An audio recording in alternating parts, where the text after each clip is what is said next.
Some of you football players may recognize this picture right here. This is a picture I keep on my phone to remind me of something that happened a couple of years ago.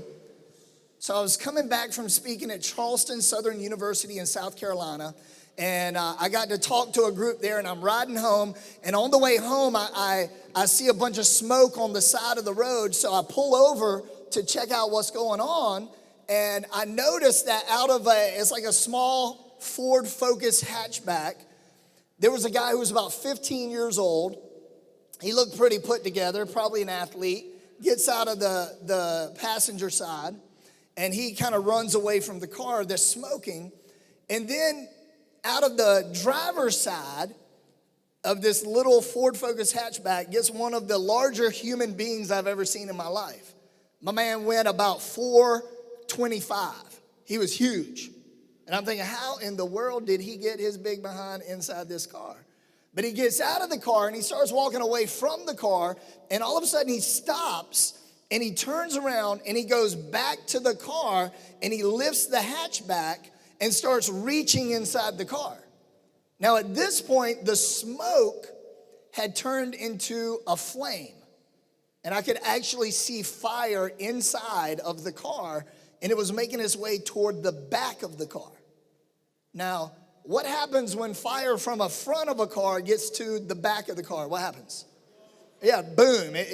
Something happens there. And so my man was climbing in the back of the car, and I'm sitting there saying, hey, what's he doing? Is there a child in the car? Is there a puppy in the car? What's going on with this dude? And no one knew. Even the kid who got out of the car didn't know why this guy was climbing in the back of a burning car. And I said, well, man, somebody's got to help this dude. So I remember I started running towards him down the road there. And the whole time I'm running, I'm thinking, I do not want to die in a Ford Focus fire. You know, if I'm going to go out, I want to, jump from a burning building with a baby under one arm and a puppy under the other arm. I want to be a hero. I don't want to pull some big dude out of the back of a Ford Focus and die that way. So the whole time I'm thinking, please don't let me die today. Please don't let me die today.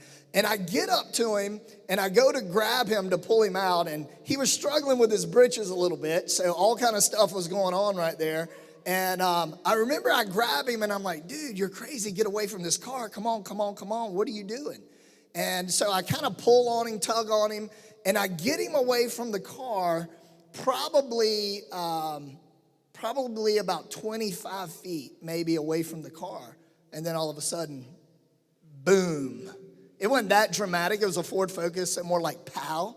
But right where this dude was, that hatchback slammed down and the whole car was engulfed in flames like that. And I'm like, dude, what are you thinking, man? You about got me killed. What in the world is going on? And I ask the most obvious question that you ask in this situation. What question do you ask?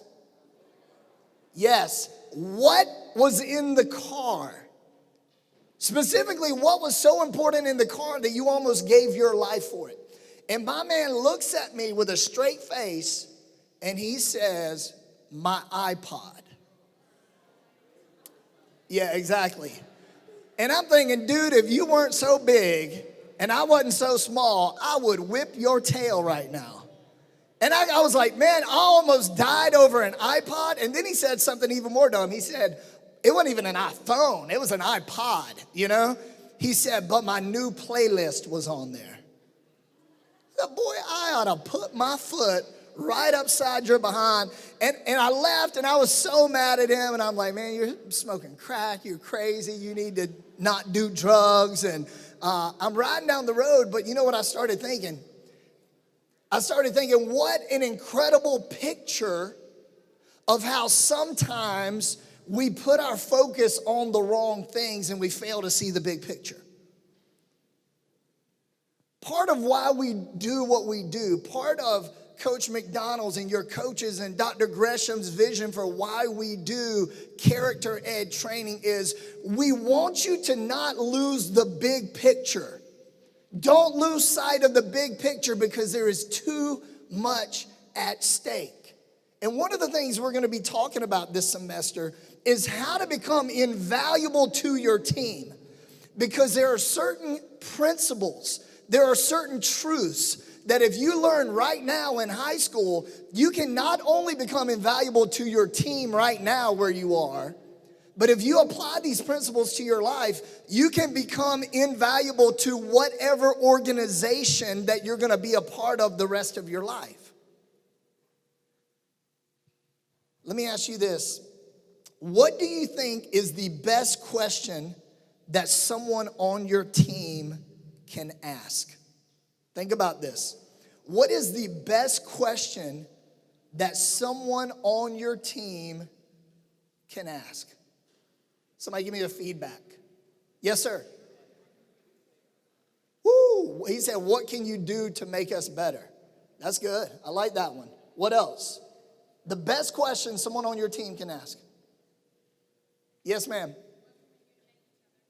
Wow. She said, what can we do to make each other better? I like that. That's good. Yes, sir. What's your role? All of these are awesome questions. And you know what is at the heart of every question? If you're taking notes, write this down right here, please. This is important. The best question, it has been said, the best question someone on a team can ask is this: what can I give?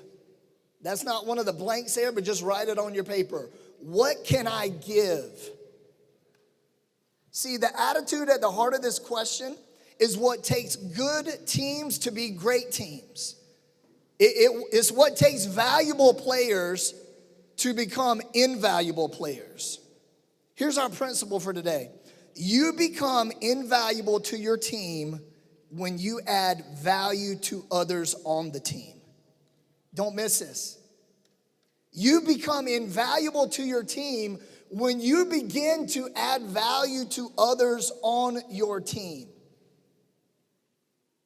See, I talked to several coaches this week and I said, can you think of any players who will probably never have significant playing time on your team that your team could not do without? The answer every time to that question is absolutely. Absolutely. And one thing they all had in common is these players know how to add value to other people on the team. Another way of saying that is you make every individual on the team better, therefore you make the whole team better. Well, how do you add value to others? 3 things. These are fill in the blanks. We want to make it so easy for you to engage here. You add value to others when you actually value them. When you actually value them. That may sound like common sense, but a lot of people miss this point. Check this out. Sports psychologist Megan Machori notes that elite teams that consistently perform at a high level exhibit a significant difference compared to their inconsistent elite counterparts. All right, now check this out before I tell you what it is. She says, elite teams that are consistently elite. Isn't that what we want to be as an athletic program here? Consistently elite. The difference between teams that are consistently elite and teams that are just sometimes elite, they have occasional success, is this: bonding. Bonding. What? Teams that love each other and trust each other perform at a higher level consistently than teams that don't. See, every now and then talent will carry you so far. But for consistent success, there has to be a concept of team. Here's what she said about it. She said, the more valued an athlete feels, the more value they will add. The more value you feel as an athlete, the more value you're going to add to your team. And there's an important principle called the position principle that says this: you've got to care about people more than position. You got to care about people more than position. Some of you, as an athlete, you get so focused on your position. You get so focused on the stars behind your name. You get so focused on accolades. You lose sight of the bigger team picture. You got to care about people more than position. Some of you have heard me share a story before that I think best illustrates this principle. It was one week where I used to live in Columbia, South Carolina, and I went to a Chick-fil-A for lunch that day. And where I come from, we call it Chick-O-Lay. So we went to Chick-fil-A for lunch that day. It's kind of a redneck town in South Carolina. You'll get it. Some of y'all are with me, man. We're country people. Yeah. So we're at Chick-fil-A one day, and I walk in, and I'm kind of new to the area. And when I walk into the Chick-fil-A, there's 4 registers, okay? And there was a line going out the door, so I'm like, dang, man, I'm going to have to wait a long time up in here. I don't have long. What's up? And when I get inside the door, I notice that there's only 1 or 2 people in the first 3 registers, but in the 4th register on the far right, there's a line going out the door. And I'm thinking, what's going on? Are they giving away free stuff here? What's going on in that register? And when I got to the front of the line, I realized why everyone was in the line. It wasn't because they were serving different food. It's because the lady behind the counter, everyone in downtown Columbia knew that she was amazing. Here's how it went. I step up there, and before I even get there, she says, hey, baby, how you doing today? I said, oh, okay, girl, how you doing? Yes, ma'am. Good to see you. She was an older lady, and she was so nice. She was so sweet.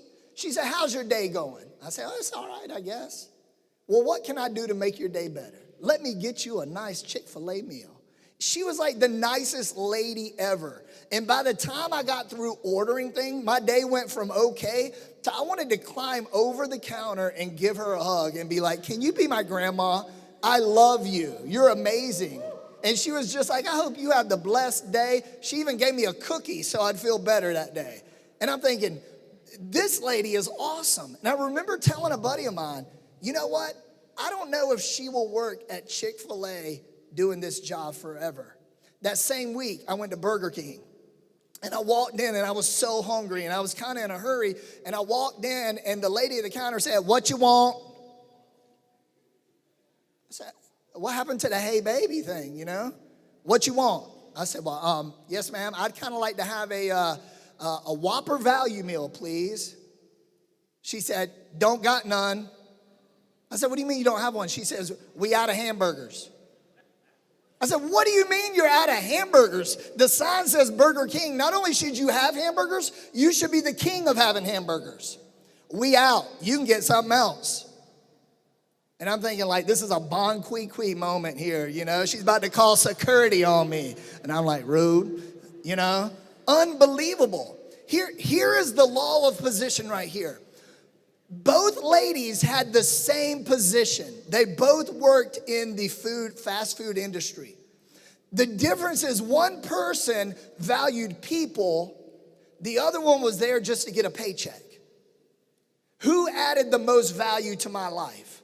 The lady at Chick-fil-A. By the way, I went there like 2 months later, and she wasn't there, and my life was just wrecked. And I'm like, where's she at? I need a free cookie. I need someone to say, hey, baby, today, what's up, you know? And I found out that a big corporation downtown, one of the high rises in downtown Columbia, hired her and paid her big money to sit in the lobby of their building to add value to people when they walked in their doors. Volleyball like that. They're like, oh, that's so sweet. She understood how to add value to others. Check this out. Number two is this. You add value to others when you help them succeed.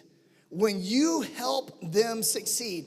Now, this is a struggle for some athletes because by nature, being an athlete, you are competitive. And sometimes our competitive nature in us says beat everyone at all costs, no matter what. The problem is, if we don't understand that competition within our team and on our team only makes us better and it makes the team better, sometimes we sabotage our own team by our own competitive nature. Now check this out. I want to tell you a story about the greatest basketball player to ever live. Y'all know who I'm talking about here, right? Which one is it? Come on, y'all. No, it's so obvious. It's so obvious. Jordan, of course. No, it's not LeBron. I'm sorry, it's not LeBron. I got a picture of LeBron right here.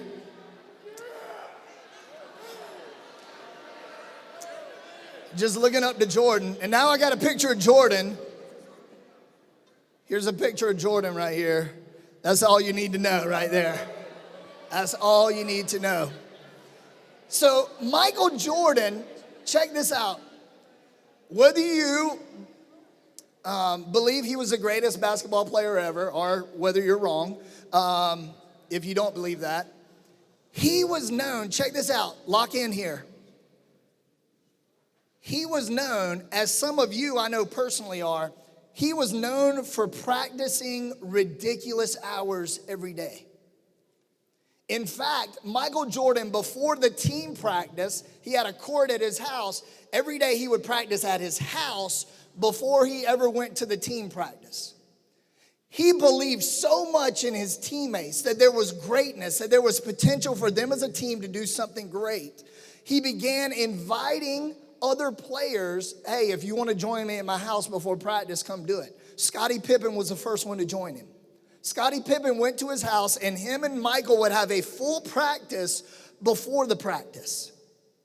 By the end of the season, the entire team, because of their leadership and their influence, the entire team would have a full practice at Michael Jordan's house before they had a full practice with their coach. Now, their results speak for themselves. Michael Jordan went 6 for 6 in the NBA Finals.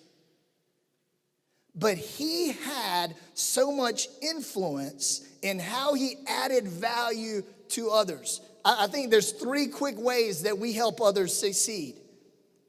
First one is when you see their potential. If you're going to help others succeed, you have to first see their potential. Some of y'all do not have a clue what your potential is. And you wonder why your coaches get so frustrated with you. I hear athletes say, man, my coach don't like me. And I'm like, dude, number one, he loves you. That's why he's kicking your behind. And number 2, they're always on your, because he sees the potential you have for greatness. Some of you have teachers that are always on your back, and man, you wish they'd leave you alone. It's because they see greatness in you and they want you to simply let it out. If you want to help others succeed, number 1, you have to see potential in them. It's easy for us to complain and hate and trash and try to see differences in other people and what annoys us about other people. What if you, as leaders in this school, what if the athletes just in this room right here were intentional for one day to see the very best in everyone? What if you said, man, I want to see the potential in that person, not what they can't do, but what they can do.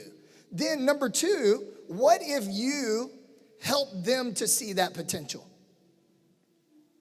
I love being around people who are vision givers, who are life givers, who are dreamers, who say, what if? I see it every week. I see it almost every day on these athletic fields out here. Some of y'all know how to give life and value to others by helping them realize their potential.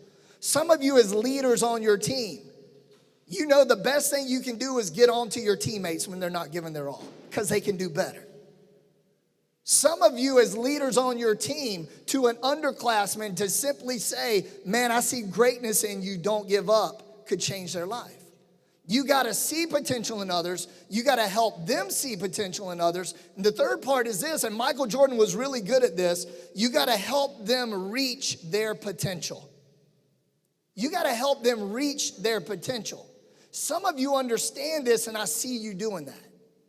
I see you helping your teammates succeed, because you realize when your teammates succeed, you succeed. That leads to point number 3 right here. If we want to add value to others, we add value to others when we celebrate their success. It's natural to want to celebrate our own success. Post our highlights, like 5 minutes after the game. We're already on huddle. We got our highlights up. Just in case any coaches are up late, they want to check out our game. We got it. But invaluable players are quick to celebrate the team and the accomplishments of their teammates. I was talking to Coach Wyman this week about what makes invaluable players invaluable. And he pointed out the example on the baseball team of Corsi and Kilgore, both catchers, each other's biggest fans. It doesn't matter who's behind the plate. Each one is the first one out to congratulate, to encourage, to coach up, to help the other ones. These are guys that understand that team is bigger than me. They understand every game I may have a different role, but it's always about the team. There might be a different role, but it's always about the goal. That's what they're all about. That's why both of them will be highly successful, not only on the baseball field, but in life. See, when our teammates succeed, we can do one of two things. We can celebrate them, adding value to the team, or we can pout and tear down the team. One of the most poisonous, toxic, destructive behaviors you can see on a sideline or in a dugout is when a player has another player go in for them and they sit on the bench and pout. That is toxic. If you're gonna do that, you would probably do your team better to just go ahead and pack up your stuff and head on to the locker room. Because that kind of selfish attitude will kill a team. Someone who celebrates their teammates, or how someone celebrates their teammates, it could be the number one indicator of whether or not they are a team player. How many of y'all like the Yankees in here? Any Yankees? Yeah, maybe not. Former New York Yankee great Don Mattingly said this: at one point in my career, something wonderful happened. I don't know why or how, but I came to understand what team meant. It meant that although I didn't get a hit or I didn't make a great defensive play, that I could impact the team in an incredible and consistent way. I learned I could impact my team by caring first and foremost about the team's success and not my own. I don't mean by rooting for us like the typical fan. Fans are fickle. I mean really caring about the team, caring about us. Now check out how he ends this quote. I became less selfish, less lazy, and less sensitive to negative comments. Check this out. When I gave up me, I became more. You might want to write that down.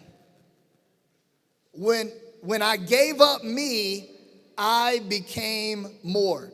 I became a captain, a leader, a better person, and I came to understand that life is a team game. And you know what? I found most people aren't team players. They don't realize that life is the only game in town. Someone should tell them it's made all the difference in the world. You can't leave without a game plan. Here's our game plan for the week. 3 things. This is our challenge to you of things you can actually do to be better at adding value to your team. Number 1 is this: ask, what can I give? Oh, well, that sounds nice. No, I mean literally ask your coach. Actually, ask your coach, Coach, what can I better give this team? How can I give more to this team? If you want to be really great, ask your teacher that. What can I give more to this class? Ask Dr. Gresham, what can I give more to this school? So ask, what can I give? Number 2 is this: serve a teammate today. Have you ever thought about that? How can I serve a teammate today? What's something you can do to build into one of your teammates to make them better? Some of y'all, building into a teammate or serving a teammate is simply encouraging them. Some of you is clearing up some kind of drama that's going on your team because it's only hurting the environment. Whatever it is, how can you serve your teammates today? And number 3 is this. It's very simple, but celebrate the success of 3 of your teammates this week. This is something just highly practical. How can I celebrate the success of someone else? When I want to post something about me, what if I post something about someone else first? What if I celebrate them? What if I add value to them? We'll put this up on the Twitter feed soon, but here's the takeaway. I call it the 140 today. This is the tweet that don't miss this. If you have slept the whole time, wake up and take this home. It's this. You become invaluable to your team when you add value to others on the team. You become invaluable to your team when you add value to others on the team. Guys, listen, there is greatness in you. Just go let it out today. Go let it out today.